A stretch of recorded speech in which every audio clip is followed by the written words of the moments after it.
வணக்கம் நமுருகன். ராமதாஸ் அவர்களுடைய டெலிஃபோன் உரையாடல் ஒட்டு கேட்கப்பட்டிருக்கிறது. அதற்குண்டான சாதனத்தை தன்னுடைய மகன் அன்புமணி ராமதாஸ் அவர்களே செய்திருக்கிறார் அப்படிங்கிறது ராமதாஸ் அவர்களுக்கு தெரிய வந்திருக்கின்றது. அதை பற்றி சுருக்கமாக பார்க்கலாம். வீடியோ பார்க்குற நீங்கள் சேனலுக்கு சப்ஸ்கிரைப் பண்ணி சேனலுடைய வளர்ச்சிக்கு உதவிங்கன்னு சொல்லி நம்பலாம். சரி, வீடியோக்குள்ளே போகலாம். ராமதாஸ் அவர்களுடைய தொலைபேசி ஒட்டு கேட்கப்படுகிறது. அதற்கு உண்டான ஒட்டு கேட்கும் கருவியை தன்னுடைய மகன் அன்புமணி ராமதாசரை பொறுத்திருக்கிறான்னு தெரிந்ததன் காரணமாக ராமதாஸ் அவர்கள் கோபமடைந்து தன்னுடைய பெயரை பயன்படுத்தக்கூடாதுன்னு சொல்லிட்டு ராமதாஸ் அவர்கள் அன்புமணி ராமதாஸ் அவர்களுக்கு கட்டளையிட்டு இருக்கின்றார். வேண்டுமென்றால் தன்னுடைய இனிஷியலை பயன்படுத்திக் கொள்ளலாம்னு சொல்லியிருக்கிறாரு. ராமதாஸ் என்ற இனிஷியலை அன்புமணி என்று பயன்படுத்திக் கொள்ளலாம்னு சொல்லிட்டு அனுமதி கொடுத்திருக்கின்றார். அந்த உரிமை அன்புமணி ராமதாஸ் அவர்களுக்கு இருக்கிறது. அன்புமணி ராமதாஸ் அப்படிங்கிற பெயரை ராமதாஸ் என்று அன்புமணி என்று பயன்படுத்திக் கொள்வதற்கு உரிமை கொடுத்திருக்கின்றார் ராமதாஸ் அவர்கள். இது எப்படி நடந்தது அப்படின்னு சுருக்கமாக பார்க்கலாம். ராமதாஸ் அவர்கள் தன்னுடைய ஒவ்வொரு அரசியல் நடவடிக்கையும் கண்காணிக்கப்படும் தன்னுடைய மகனால் கண்காணிக்கப்படுகிறது அப்படிங்கிற ஒரு சந்தேகம் அவருக்கு வந்திருக்கிறது. ஏன்னா அவர் எந்த ஒரு நபரை சந்தித்தாலும் எந்த ஒரு பேச்சுவார்த்தை நடத்தினாலும் உடனடியாக தன்னுடைய மகனுக்கு சென்று விடுகிறது. அப்படி தன்னுடைய மகன் தன்னுடைய செயலுக்கு உடனடியாக எதிர்வினை ஆற்றுகிறார். இது எப்படி சாத்தியமாகுது அப்படின்னு சொல்லிட்டு ராமதாஸ் அவர்களுக்கு ஒரு பெரிய சந்தேகம் இருக்கிறது.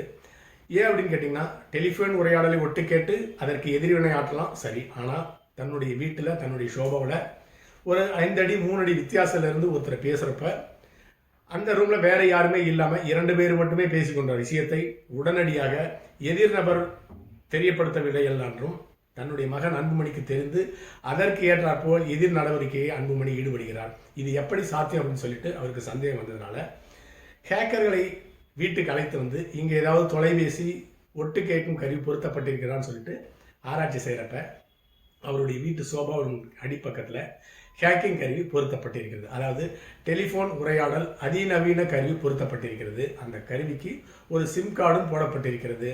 அந்த கருவி ஒரு 10 நாளைக்கு ஒரு தடவை அதுக்கு பேட்டரி சேஞ்ச் பண்ணால் போதும். அந்த 10 நாளும் அந்த கருவி தன்னுடைய வேலை செய்யும்.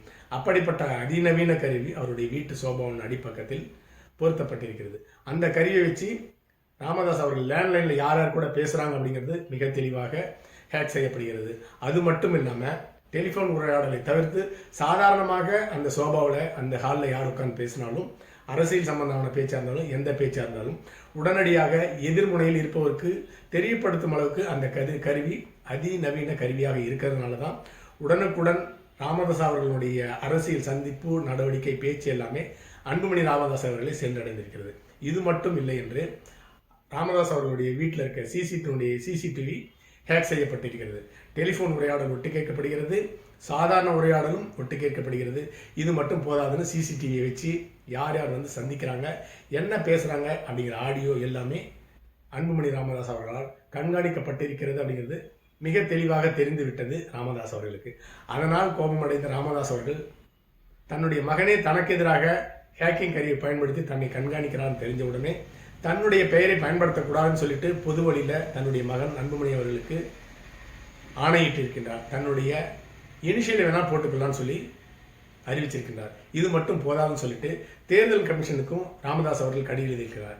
என்னவென்றால் பாட்டாளி மக்கள் கட்சி பொதுக்குழுவால் தேர்ந்தெடுக்கப்பட்ட அன்புமணியினுடைய பதவிக்காலம் 3 வருஷம். அந்த 3 வருஷ பதவிக்காலம் முடிஞ்சிருச்சு. அதனால் அன்புமணிக்கு பாட்டாளி மக்கள் கட்சி சம்பந்தமான எந்த விதமான கோப்புகளையோ அல்லது எந்த விதமான நடவடிக்கை எடுப்பதற்கு அவருக்கு உரிமை கிடையாது அப்படின்னு சொல்லிட்டு தேர்தல் கமிஷனுக்கு கடிதம் எழுதியிருக்கின்றார். அடுத்த பொதுக்குழு கூடி புதிய தலையை தேர்ந்தெடுக்கும் வரை தனக்கு மட்டுமே அந்த கையெழுத்திடும் அதிகாரம் இருக்குன்னு சொல்லிட்டு தேர்தல் கமிஷனுக்கு கடிதமாக எழுதியிருக்கின்றார்.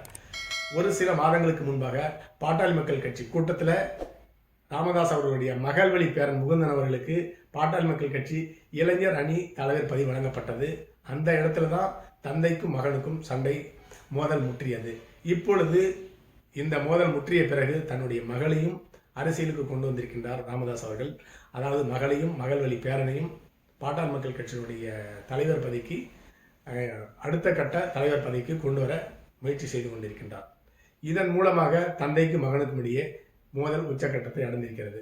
சரி, இந்த மகளையும் பேரனையும் அரசியலுக்கு கொண்டு வருங்கிறது காலம் கடந்த ஒரு சம்பவமாக இருந்தாலும் காலத்தின் கட்டாயம் அப்படின்னு சொல்லிட்டு பாட்டாளி மக்கள் கட்சியினுடைய எதிர்காலத்திற்கு இந்த வரவு தேவை அப்படின்னு சொல்லிட்டு ராமதாஸ் அவர்கள் கணித்திருந்ததுனால 2 பேரும் அரசியலுக்கு கொண்டு வரப்பட்டிருக்கிறார்கள். அரசியல் வந்துட்டா மகன் என்ன அப்பா என்ன அப்படிங்கிற நிலையில் தான் 2 பேருக்கு உண்டான சண்டை மோதல் உச்சகட்டத்தை அடைந்திருக்கிறது. ராமதாஸ் அவர்கள் தன்னுடைய ஆதரவாளர்களை வைத்து பாட்டாளி மக்கள் கட்சியினுடைய கூட்டத்தை நடத்தி கொண்டிருக்கின்றார்.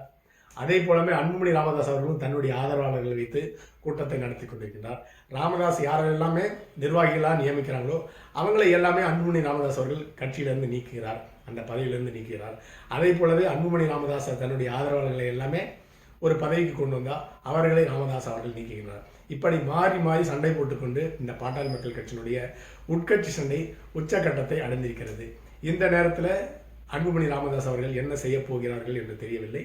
அன்புமணி ராமதாஸ் அவர்கள் டெல்லி விரைந்து வெறுங்கையோடு திரும்பி வந்திருக்கார். ஏன்னு கேட்டிங்கன்னா டெல்லிக்கு போய் பாரதிய ஜனதா கட்சியினுடைய அதிகாரமிக்க தலைவர்களை சந்தித்து பாட்டாளி மக்கள் கட்சியில் தனக்கு மட்டுமே உரிமை வழங்கும்படியாக, அதாவது தேர்தல் கமிஷனில் மட்டும் கையெழுத்தும் உரிமை இல்லாமல் தனக்கு மட்டுமே கிடைக்கும்படியான உதவி செய்யுமாறு பாரதிய ஜனதா கட்சியினுடைய மூத்த தலைவரை சந்திக்க போன இடத்துல அவருக்கு எந்த விதமான அப்பாயின்மெண்ட்டும் கிடைக்காம வெறுங்கையோடு திரும்பி வந்திருக்கார். அதற்கு காரணம் பாரதிய ஜனதா கட்சி இப்பொழுது 2026 சட்டமன்ற தேர்தலுக்கு அண்ணா திராவிட முன்னேற்ற கழகத்துடன் கூட்டணி சேர்த்து பாட்டாளி மக்கள் கட்சியும் தன்னுடன் இணைத்துக் கொள்ள வேண்டும் அப்படின்னு நினைக்குது.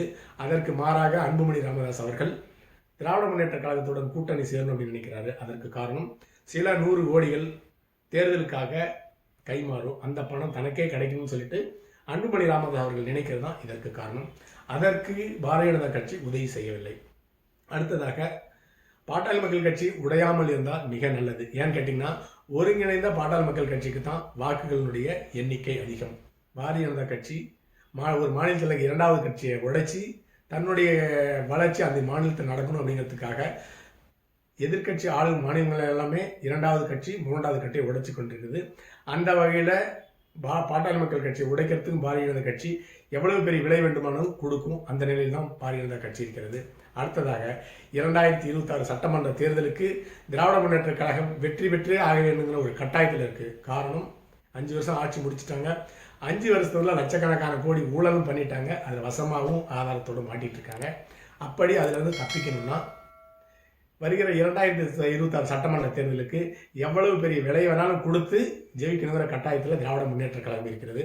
அதே போலவே அண்ணா திராவிட முன்னேற்ற கழகம் தொடர்ந்து எடப்பாடி தலைமையிலான அண்ணா திராவிட முன்னேற்ற கழகம் 1, 2 அல்ல ஒரு 3 தேர்தல்களை சந்தித்து 3லுமே தோல்வி அடைந்திருக்கிறது.